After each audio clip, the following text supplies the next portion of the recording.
So I have here a reminder for Christians. Sometimes we need to remind ourselves about this one. And I would like to read it to you. It's doable and valuable. First, we have to relax.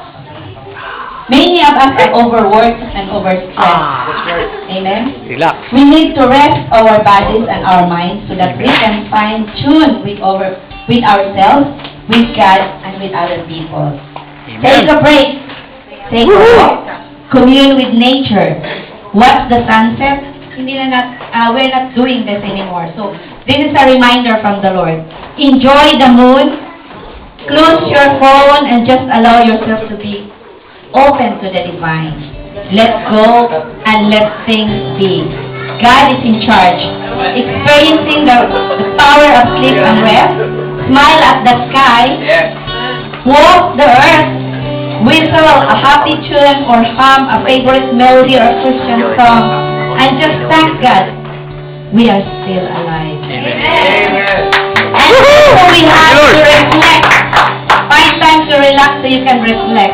Don't end up just relaxing. Don't end up tired and empty because you were too busy to relax and found no time to slow down and reflect. How long it has been now since you have been in this world? I've asked you about this. What have you done? You have work, but do you have life? What is really important for you? What do you still want to do or accomplish? How is your family and relationships? And how are you relating with your God? Amen. Is there any area in your life that needs to be healed? Is there excess luggage in your heart?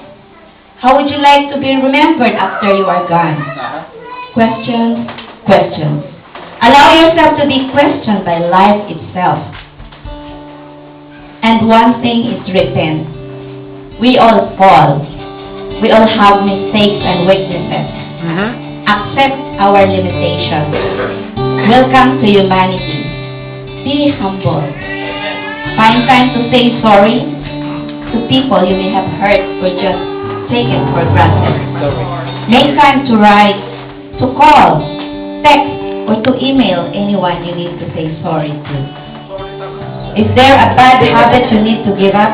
Is there one good habit you need to take up? This is the time for soul searching. Promise yourself that you go back to the pit of selfishness and sin. If today you hear the voice, harden not your heart.